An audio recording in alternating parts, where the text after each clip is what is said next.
اپنے ذاتی مفادات کے لیے، اور سارا وقت دوسروں پر الزام، سارا وقت دوسروں پر جھوٹے الزامات، دوسروں کی پگڑیاں اچھالی گئیں، ان کے اپنے لوگوں نے سرکاری وسائل استعمال کر کے لوگوں کی پگڑیاں اچھالیں، اور اپنے گھر کے اندر یہ کرپشن اور یہ چوری ہوتی رہی۔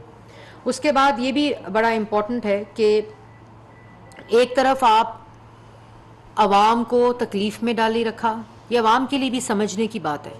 یہ جو آج امپورٹڈ حکومت کی بات کرتے ہیں، یہ جو آج بیرون ملک سازش کی بات کرتے ہیں، کبھی مدینہ کی ریاست اور اپنی سیاست کو مدینہ کا نام استعمال کر کے کرنے کی کوشش کرتے ہیں، یہ جو کرپشن کی بات کرتے ہیں، یہ صرف نظر ہٹانا چوری پہ، اپنی کرپشن پہ۔ یہ کیوں چاہتے ہیں الیکشن ہو؟ اگر الیکشن چاہتے ہیں تو آج استعفے دیں جا کے پارلیمنٹ میں۔ وہ اسپیکر صاحب بیٹھے ہیں، ان کے انتظار میں بیٹھے ہیں، نیا الیکشن مانگ رہے ہیں لیکن نیشنل اسمبلی سے استعفے نہیں دینے، نیا الیکشن مانگ رہے ہیں لیکن نیشنل اسمبلی کی تنخواہیں اور مرات نہیں چھوڑنے، اسی پارلیمنٹ کو بیرون ملک سازش کی پارلیمنٹ کہہ رہے ہیں لیکن استعفیٰ نہیں دینا اسی پارلیمنٹ سے۔ مطلب یہ اتنا دوہرا معیار۔ اور دوسری طرف آپ کا جو نیا پاکستان تھا وہ کیا بشرا بی بی، فرح گوگی اور عمران خان تھا؟ کیا یہ نیکسس تھا جس سے دونوں ہاتھوں سے عوام کو لوٹا گیا؟ اور ان تمام شواہد سے یہ پتہ چلتا ہے کہ ایک نیکسس جو ہے عمران خان صاحب کا، فرح گوگی صاحبہ کا اور بشرا بی بی صاحبہ کا، صرف وہ نیا پاکستان ہے۔ ورنہ اس نئے پاکستان میں تو نہ 1 کروڑ نوکری آئی، نہ 50 لاکھ گھر آئے، نہ ملک کی معیشت ٹھیک ہوئی، نہ قرضے ختم ہوئے، نہ بھوک ختم ہوئی، نہ غربت ختم ہوئی۔ وہ ملک جو 2018 میں نہ غریب تھا، ایک ترقی یافتہ ملک تھا جس میں روزگار تھا، ترقی ہو رہی تھی، بجلی کے منصوبے لگ رہے تھے، لوڈ شیڈنگ ختم ہو رہی تھی، امن واپس آ گیا تھا، لوڈ شیڈنگ ختم ہو گئی تھی، سی پیک جیسے منصوبے آ گئے تھے۔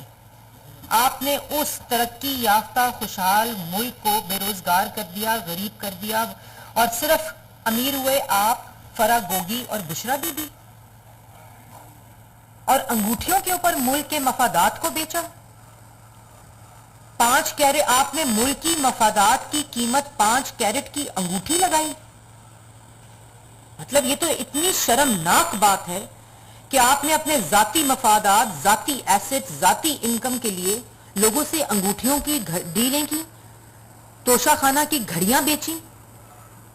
پھر آپ نے جو آٹے کے اندر، چینی کے اندر سمریاں موو کی، جس کے اندر آپ نے قیمتیں بڑھائیں، آرٹیفیشل ڈیمانڈ کریٹ کی، اس کو ایکسپورٹ کی، اسی کو امپورٹ کیا جب قلت ہو گئی، اور اس کے بعد 120 روپے کلو چینی آپ نے بیچی، آٹا آپ نے اسمگل کیا۔ مطلب آپ کرتے کیا رہے؟ اور اس کے بعد جو امپورٹنٹ بات ہے کہ تنقید یہ کی کہ ترکی پاکستان کے 75 سال پورے ہو جانے پہ اخبار میں ایڈ دیا ہے، اس کو ہائی کورٹ میں لے گئے۔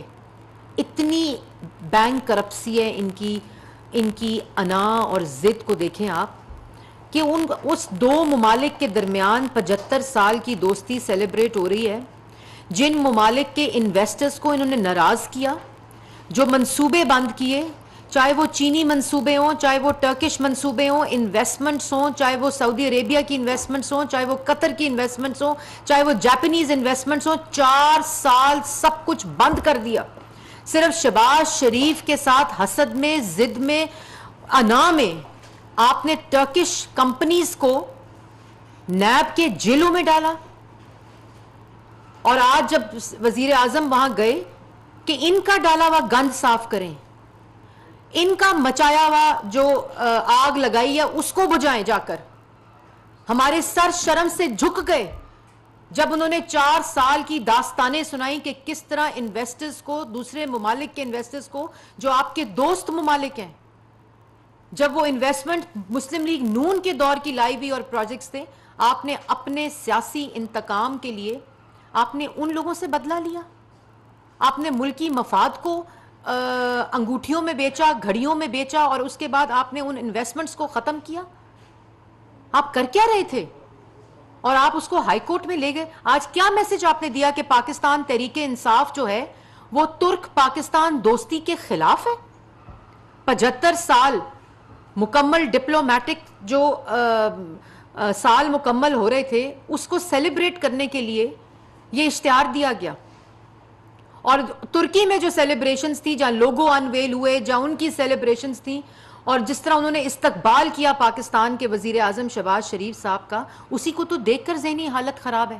ان لوگوں کی جو انگوٹھیاں لیتے رہے ملکی, ان کا ملکی مفاد, ان کو کیا پتا کہ دوسرے ممالک کے ساتھ انویسٹمنٹس ملک کے کون سے مفاد میں ہوتی ہیں, جس کا ملکی مفاد شروع ہو گھڑی سے توشہ خانہ کی اور ختم ہو 5 کیرٹ کی انگوٹھی پہ. ان کی تو یہ سوچ تھی. انہوں نے تو وہاں ٹھیلے لگائے ہوئے تھے, اپنی دکانیں لگائی ہوئی تھیں ملکی مفاد کے اوپر, اور پھر لے گئے کہ یہ ایڈ چھاپیں اور ایک فگر دیا. میرا استحقاق ہے, حکومت پاکستان کا یہ استحقاق ہے کہ ملک کے مفاد کے لیے, پبلک انٹرسٹ کے لیے جو اشتہار میں بہتر سمجھتی ہوں, حکومت بہتر سمجھتی ہے, وہ دینے کا استحقاق ہمارا ہے, اور اس کو ڈیفینڈ کرنا بھی میں جانتی ہوں. دوسری بات, ایک فگر دیا جھوٹوں نے, جو جھوٹ بولتے رہے, 4 سال کرپشن کے الزامات لگاتے رہے, دوسروں پر انگلیاں اٹھاتے رہے, ان کے جو مفادات ہیں ان کی روز سٹوریاں یہاں کہانیاں اور داستانیں عوام کے سامنے آ رہی ہیں. ان کو شرم نہیں آتی. اور جو کہہ رہے ہیں کہ 1 ارب 75 کروڑ کے اشتہارات دے دیے یہ 1 مہینے کے اندر, آپ کو شرم بھی نہیں آتی؟ اپنی شکلیں صبح شیشوں میں نہیں دیکھتے آپ لوگ کہ ملک کے ساتھ کیا کر کے گئے, اور اس کے بعد روز صبح دوپہر شام جھوٹ بولتے دے کر گئے ہیں. 3 ارب 29 کروڑ روپے کے ایڈ دے کر گئے ہیں. آپ صحیح کہہ رہے ہیں, مگر ہم نہیں. آپ لوگ 4 سال میں دے کر گئے ہیں, جس کے پیسے بھی نہیں دے کر گئے. وہ قیمتیں, وہ ایڈز کے جو ڈیوز ہیں وہ ہم ادا کر رہے ہیں. جیسے آپ کا گند صاف کر رہے ہیں, آپ کی لگائی آگ بجھا رہے ہیں, معیشت ٹھیک کر رہے ہیں, مہنگائی کم کر رہے ہیں, عوام کی تکلیف کم کر رہے ہیں, اسی طرح یہ جو پی ٹی آئی کے جھنڈوں والے ایڈ تھے نا, ان کے ڈیوز, لوگوں کی صحت کے اوپر پیسہ بنایا, یہاں لوگوں کی جو پبلک انٹرسٹ تھا اس کے اوپر پیسہ بنایا. وہ 3 ارب 29 کروڑ روپے کے ایڈز کے پیسے بھی آپ لوگ نہیں دے کر گئے. بالکل صحیح فگر بتا رہے ہیں, لیکن اپنے دور کا بتا رہے ہیں. جھوٹ میں صرف یہ فرق ہے. اور دوسری بات, پاک ترک دوستی کا ایڈ, اور ایک طرف کیا ایڈ چھپا 100 دن میں, یہ ذرا سکرینز پہ دکھائیں. ہم مصروف تھے, یہ 100 دن کا ایڈ چھپا تھا, موصوف نے چھاپا تھا. ہم مصروف تھے. کس چیز میں مصروف تھے؟ 5 کیرٹ کی انگوٹھیاں بٹورنے میں مصروف تھے, توشہ خانہ کی گھڑیاں بیچنے میں مصروف تھے, آٹا چینی بجلی گیس دوائی چوری کرنے میں مصروف تھے, فورن فنڈنگ میں مصروف تھے, بجلی گیس کے مافیاز اور کارٹلز کی جیبیں بھرنے میں مصروف تھے. کس چیز میں مصروف تھے ذرا بتائیں؟ کیونکہ ترقی تو, مہنگائی تو, آپ اگر آپ اس پہ غور کریں تو وہ تو 2.6% سے 16% پہ کھانے کی اشیاء کی چلی گئی, 11% پہ مہنگائی چلی گئی. 43,000 ارب کے قرضے لے کر 1 اینٹ لگانے میں تو آپ مصروف نہیں تھے, ملک کی ترقی میں تو آپ مصروف نہیں تھے, معیشت ٹھیک کرنے میں تو آپ مصروف نہیں تھے, عوام اور نوجوان کو روزگار دینے میں تو آپ مصروف نہیں تھے. کس چیز میں مصروف تھے؟ لیکن بالکل ٹھیک کہا, مصروف تھے. فرا گوگی صاحبہ مصروف تھیں عمران خان اور بشرا بی بی کے لیے پیسے بٹورنے میں, ہر منصوبے سے, ہر ٹرانسفر سے, ہر تانیاتی سے, ہر ڈیل سے, ہر چیز کے اندر جو کرپشن کا ایلیمنٹ ہے اس میں مصروف تھے. بالکل صحیح کہا. آٹا چینی بجلی گیس دوائی میں مصروف تھے چوری کرنے میں. یہ ایڈ جو دیا تھا آپ نے, یہ کیا ایڈ تھا؟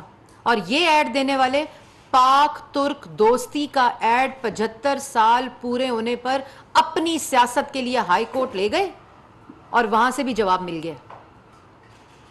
یہ مصروفیت کے ایڈ تھے. مصروف تھے انڈے کٹے مرغیوں سے معیشت ٹھیک کرنے میں مصروف تھے. آپ لوگ مصروف تھے وزیر اعظم ہاؤس کی بھینسیں اور کٹے بیچنے میں مصروف تھے. وہ بھی پیسے بنی گالا کی منی ٹریل میں جا کر ملیں گے آپ کو. بالکل مصروف تھے, ابھی بھی مصروف ہیں. پشاور میں خیبر پختونخوا کے ٹیکس پیئر منی میں جو وہاں یہاں سے انقلاب بھاگا تھا F8 سے اسلام آباد سے, وہ وہاں پڑاؤ تھا, پھر کل ہیلی کاپٹر میں وہ انقلاب ضمانت کراتا ہوا بنی گالا پہنچ گیا ہے. مصروف تو اب بھی ہیں. اسی کنٹینر میں، اسی گالی میں، اسی فساد میں، اسی انتشار میں، اسی الزام تراشی میں، اسی منفی پروپیگنڈا میں، اسی جھوٹ میں، اسی منافقت میں آج بھی مصروف ہیں۔ اس لیے اپنی شکلیں دیکھیں، خدا کا واسطہ ہے، میں نے پہلے بھی کہا تھا، معافی مانگیں۔ اس وقت جو حکومت ہے وہ عوام کے مسائل بھی حل کر رہی ہے، اس وقت جو حکومت ہے وہ معیشت بھی ٹھیک کر رہی ہے، اس وقت روزگار کے جو مواقع ہیں نوجوان کو اس کو بھی دینے کے تمام کوششوں میں ہے۔ آپ کا معاشی ڈالا ہوا گند اور بارودی سرنگیں جو آپ بچھا کر گئے ہیں اس کا بوجھ عوام تک نہ پہنچے، اس میں مصروف ہیں ہم۔